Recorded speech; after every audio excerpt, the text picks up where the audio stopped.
Welcome to Nerdy and Flirty, a podcast designed to help you create a life that you love. It's nerdy with science-backed information, and it's flirty. It's fun, it's quick, it's straight to the point. My name is Cass, and welcome to your new favorite podcast. We are on episode 15, and today we are talking about intellectual health. What it is, why it's important, and examples of tangible, actionable things that you can do to really make the most out of your intellectual health. In episode 3, we talked about the dimensions of wellness. There's 8 different dimensions of wellness, and your physical health is just one part of that. But that's the one that most people think of when they think of health. They think about nutrition, they think about exercise. And while those things are so important, so are the other dimensions of wellness. So today I wanted to dive deep into the intellectual wellness because in my opinion, your intellectual health actually is a big driver of a lot of the other factors, especially your emotional and your mental health. The dimensions of wellness are all integrated. When one of them's up, it impacts the other ones. When one of them's down, it impacts the other ones. And in order to have a holistic approach to your health, you have to address all 8 dimensions of wellness. Right now, our mental health is a big discussion on social media and just platforms in general, which is amazing because our mental health is something that used to be stigmatized and not socially acceptable to talk about. Lots of professionals and experts are now sharing a lot of strategies and techniques to manage your mental health, which is really important information to share. But a conversation I don't see as often is regarding our intellectual health. And today I want to shed some light on that because as we've learned, all of the dimensions impact each other, and sometimes starting with one can impact them all. So what even is your intellectual health? Your intellectual health is not just your IQ. It's not just your academic knowledge. It's not your education level. Those things play a part, but your intellectual health is everything that involves the act of learning, problem-solving skills, curiosity, creativity, critical thinking. Intellectual health is not what you know, but how you got to know it. Having strong intellectual health can include academic success, but it can also just be your willingness to learn, your willingness to develop your own ideas, your willingness to do creative hobbies and learn a new skill and problem solve and figure things out. You don't have to be the smartest one in the room to have good intellectual health. If anything, just because you're the smartest one in the room does not guarantee that you have good intellectual health. It doesn't matter how much you know if you're not actually challenging your brain to learn something new. But there are milestones that we've all experienced and faced in our lives where we've had good intellectual health and poor intellectual health. Let me set the scene for you. Growing up, we were in school. And every year, school got progressively more difficult. Maybe you started school already knowing some of the concepts, but there were always opportunities to problem solve, to critical think, to challenge yourself. And maybe not even specifically in the classroom. You could also have challenges outside of academics, like social challenges, learning how to make new friends, learning how to navigate a new school, how to get involved in hobbies, how to manage your stress. All of these things happened in the school system, and every year it got progressively harder. You went to middle school, and then you went to high school. You figured out how to apply for colleges if you went. Like, there were so many things to figure out and to learn, and that constant challenge, regardless of where it was, in what classes, it doesn't matter where the challenges were.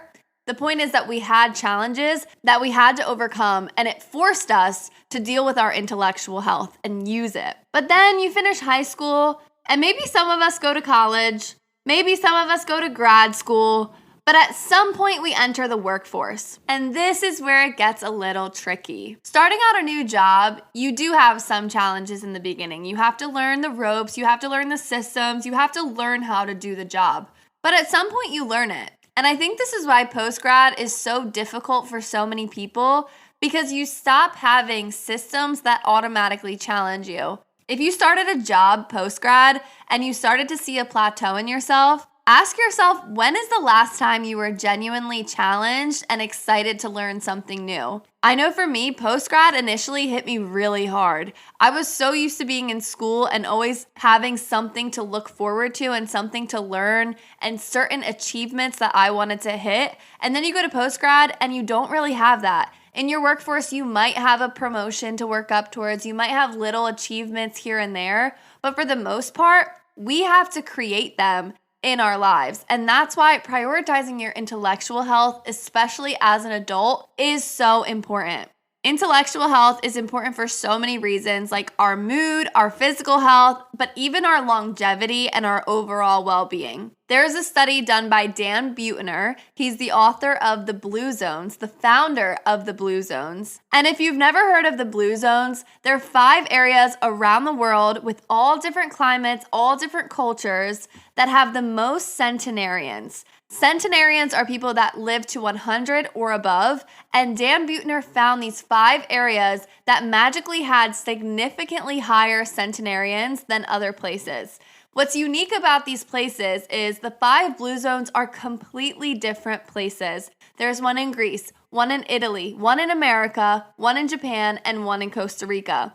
All of them have such unique climates, unique foods, unique cultures, unique people, and yet these 5 locations shared certain traits and certain lifestyle habits that Dan Buettner found to be the keys to longevity, the keys to living long, happy, healthy lives. And one of the biggest things that all 5 places shared is not a magic supplement, not a magic exercise, not a magic food. It's purpose.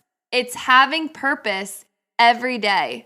His book is called The Blue Zones. He actually has 2 books out. I've read both of them. I'm obsessed. And on Netflix, there's actually a documentary with the Blue Zones. It has Dan in it. It has all the people he's interviewed. It's an amazing documentary. I suggest reading it and watching it. But in it, you can see these people. And these people that are 100, 106, 110 years old are so happy, so healthy looking. They're not just old people that live to 100. They're people that get up and down off the floor with ease. They're people that have hobbies. They're people that have friends that go and walk and do things. And you can see when you listen to them talk and when you watch the documentary, they are so passionate about their hobbies and they swear that's what keeps them lively and active. One of the centenarians had a big garden that they went out every single day and picked and tended to the garden. Another one made instruments. Another one hung out with their friends and went for walks every single week together.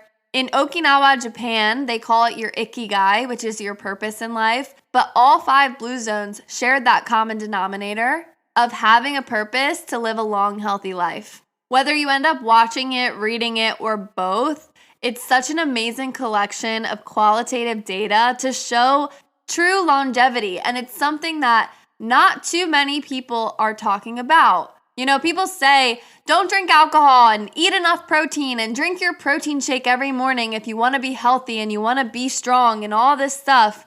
But when it comes down to it, the people that live the longest, their first defense is their purpose.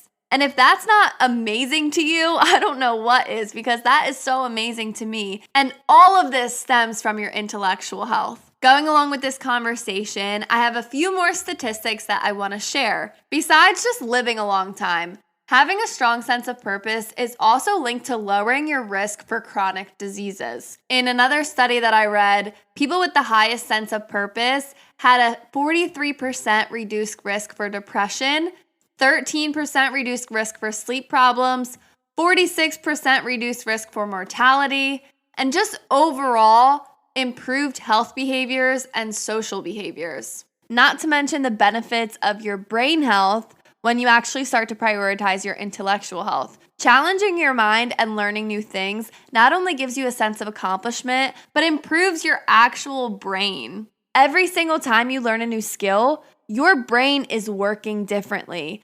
You start to form new connections in your brain and new neurons, and you also strengthen existing neural pathways. This is why people say your brain is like plastic or there's neuroplasticity, because your brain can change even at a more advanced age.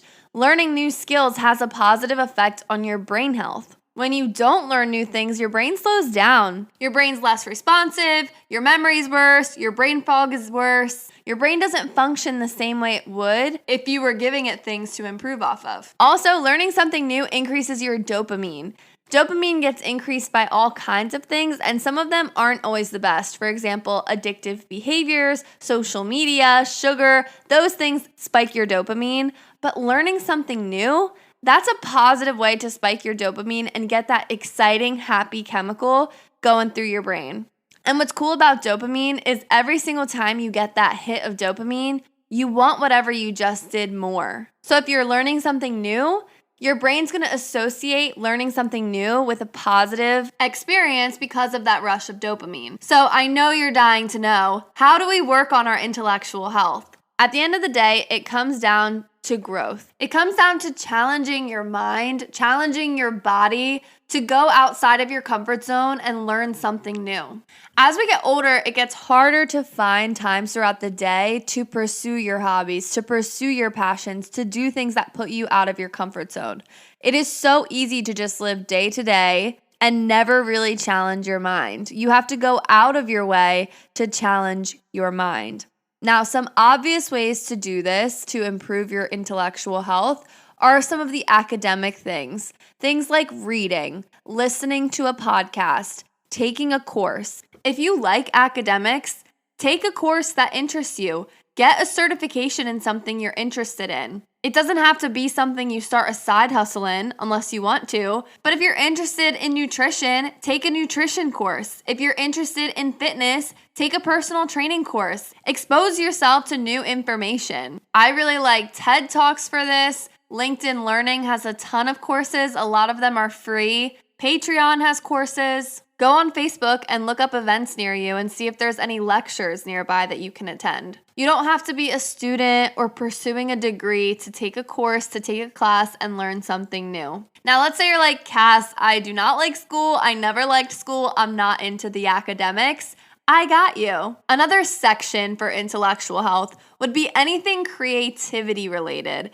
So this is anything in the arts. The arts has such a positive impact on your brain health. That's why art therapy has become such a popular thing in rehabilitation medicine and neuroscience in general. It improves your brainwave patterns, improves your emotions, improves your nervous system, and just overall improves your brain function. Like I said before, none of these hobbies have to result in a side hustle or a side business. They just have to be something fun. No one ever has to even see you practice them. But if you're interested in creativity and artistic pursuits, you can take an art class, a pottery class, a crochet class. You can follow YouTube videos online on how to play the piano, how to paint. Follow a Bob Ross tutorial. You can try learning a new instrument. You can try a dance class. You can try a music class. You can join a choir. Not only are you going to learn something new and put yourself out there, but you're going to raise your serotonin. You're going to raise your dopamine. You're just going to feel so much better about yourself and feel more fulfilled in your life. What is life if all you can say is that you looked back and worked a lot? I grew up a dancer my entire life, and I'm actually a dance teacher. I teach a lot of dance fitness, but I personally haven't taken a dance class in quite some time. And last weekend, I went to a studio over an hour away. It was the closest one I could find online. And I went and took a hip hop class. I joined intermediate because I'm like, well, I'm not beginner, but I don't know if I'm advanced yet. And let me tell you, I had so much fun. I was adequately challenged. I had a blast. I made new friends. Like, it was an amazing experience. I went completely by myself. I didn't know anyone. I didn't tell anyone I was going. I just went, and it was just this newfound like hobby and excitement that I hadn't felt in a while. Think about a skill you used to learn or you've always wanted to learn and learn it. We're adults. We can do things differently than what we did as kids. If there's something you always wanted to do as a kid, but you never tried it or you never got the opportunity to do it, you can create those opportunities now. And it has so many improvements in your overall health. Something else I recently picked up is pickleball. And oh my gosh, it sounds so boring and sounds like such a dumb sport. At least that's what I thought about it until I went and played. And oh my gosh, not only is it an amazing workout, which I also didn't believe, I thought that people were just lying. It's an amazing workout, but it gets your hand-eye coordination involved. You make new friends, you're learning the rules, you're learning the score, you're trying to keep score. And every time I hit the ball or I miss the ball, I thought about how I would do better the next time. And that is so valuable to your health and to your brain health. Just the hand-eye coordination alone stimulates your brain differently than not doing that. So my next little section for intellectual health habits is anything recreational, any kind of sport. Pickleball is just one example, but you could pick up tennis, you can pick up golf, you can pick up dance, you can pick up soccer, kickboxing, martial arts. If you like moving your body and you're not into academics, you're not really the creative type, get involved in some kind of sport. There are so many adult rec leagues or even just lessons that you can go take. Even if you've never been athletic in your life, you can incorporate it into your life as an adult. And seriously, I've never been athletic. Pickleball is something that I look forward to in my week every single week. I joined a league on the Meetup app. I go with the beginners. Everyone's there just to learn and have a good time and get moving. And it's such a staple part of my week because it's so much fun. I have so much fun. I challenge myself. I learn something new, and then I feel so good after.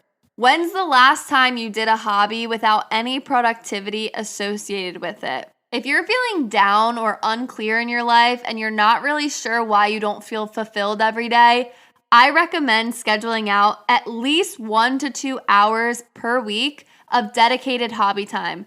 Time that no one else can schedule over. It doesn't go on the back burner. You don't give it up as soon as something else comes up. Time that you know you will spend on a hobby of your choice. It can be anything in the world, any skill, any course, but it can't be something associated with some sort of outcome. It has to be something you just do for the sole purpose of having fun and learning something new. It cannot be something for school. It cannot be something for work. It cannot be something for your future side hustle, your future business. It has to be something fun. I started doing this during the winter, and it has truly saved me from the winter blues because I enjoy my weeks. I look forward to getting ready for pickleball and getting ready for yoga and getting ready for dance class. I look forward to it. I get excited about going and challenging myself and seeing how much improvement I've had on each of my hobbies. And by the way, you're not limited to just one hobby. If you have a ton of interest, if you're a little bit athletic, a little bit creative, a little bit academic, you can have hobbies in all of those categories. I have hobbies in all of those categories because I never know what mood I'm going to be in. Sometimes I want to paint. Sometimes I want to go move my body and do pickleball. Diversify your hobbies, but make sure you have some. Your hobbies play a huge role in your intellectual wellness. They completely enrich your life and make it better, make it more fulfilling, make it more interesting. In the blue zones, when all of those centenarians looked back on their life, when they were asked what got them to live that long, it wasn't their career. They didn't talk about their productivity and their achievements in their jobs. They talked about their purpose. They talked about their hobbies, their passions, their families, things beyond just your productivity. There is so much more to you than what you're producing for this world, and there's also so much more to life than our resumes. I know that this is kind of unrelated to intellectual health, but I also think it all ties in together. Because if you're too focused on your productivity and your achievements, you're not focused on your intellectual health. You could work in a company and be a superstar and never actually feel fulfilled in your life. Today's episode is not about becoming the smartest person in the room and being a superstar at your company. Of course, those things are cool, but they're only cool if they coincide with living a life that you really love and feel fulfilled in. And in my opinion, the way to feel fulfilled in your life is taking care of your intellectual health. It's learning new things and solving problems and feeling good about yourself and building that personal satisfaction with your life. So make some time for your hobbies this week and every week. I hope you learned a little something new about our brains, about intellectual health, maybe some new hobbies. Definitely let me know what your hobbies are, what ways you build your intellectual wellness. I'm dying to know because I've been saying that 2024 is the year for the hobbies, and I am sticking by that. I want to try all kinds of new hobbies. So definitely let me know yours at the podcast Instagram at Nerdy and Flirty Pod. Let me know what you think. Give me 5 stars and nothing less. And share this with a friend. Share this with someone that you think would be interested in learning about their intellectual health, fostering it, hobbies, all that kind of stuff. I hope you have a great day. Thank you so much for listening, and I will talk to you next week. Bye.